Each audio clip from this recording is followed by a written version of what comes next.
Avant de chercher partout, commencez par vous poser une question simple. Qu'est-ce que j'aime? Qu'est-ce qui me parle? Quelles sont les thématiques qui m'intéressent?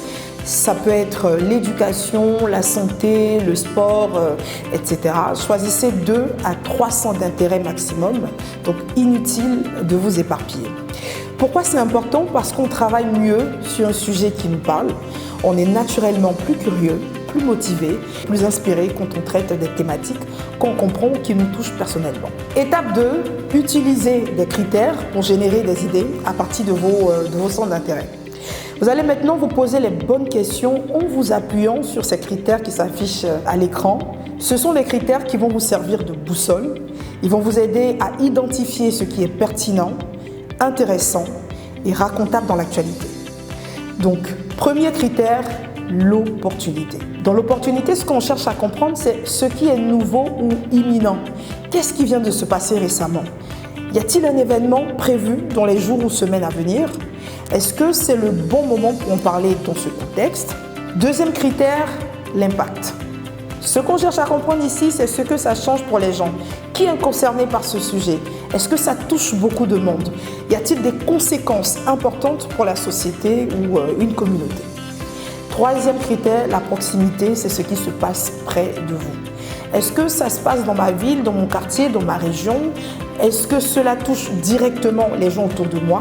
Quatrième critère, la controverse. C'est ce qui fait débat. Y a-t-il un désaccord, un conflit ou une division autour du sujet? Est-ce que ça provoque une polémique quelque part? Cinquième critère, la notoriété. La notoriété, c'est ce qui implique des personnalités connues.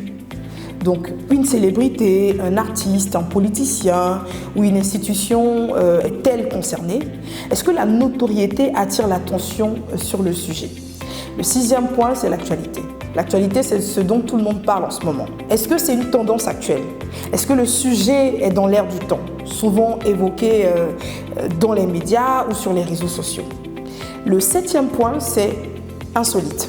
L'insolite, c'est ce qui surprend ou amuse. Est-ce que le sujet étonne, choque ou amuse par son originalité? Est-ce que ça sort de l'ordinaire?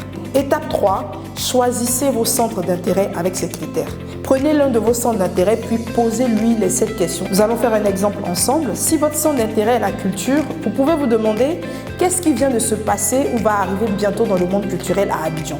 À ce moment-là, ça sera le critère opportunité. Est-ce qu'un événement culturel concerne un grand public? C'est l'impact.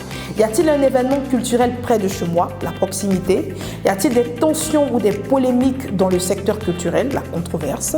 Une star ou un artiste connu est-il concerné? Donc la notoriété. Est-ce que c'est un sujet culturel inattendu, original, donc insolite? Dès qu'une idée vous saute aux yeux, notez-la. Maintenant que vous avez un sujet potentiel, je vais vous donner des indices où chercher. Donc pour la culture, vous pouvez consulter des sites d'agenda événementiel. Les artistes, les promoteurs peuvent être vos sources pour enquêter sur ce sujet. Confrères, consoeurs journalistes, futurs journalistes, trouver un bon sujet de reportage n'est ni une question de chance, ni un simple coup d'inspiration. C'est une méthode, un savoir-faire rigoureux que tout bon journaliste développe avec de la pratique, de l'organisation et beaucoup de curiosité.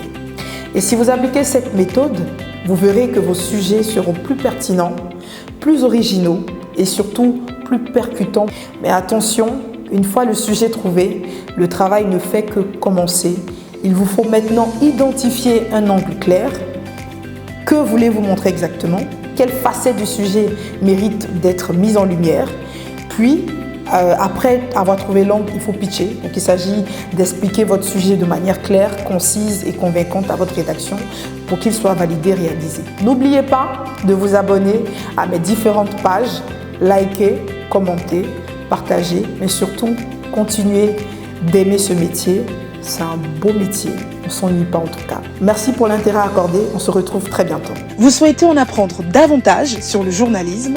Rendez-vous sur mon site internet www.ornelacbali.com.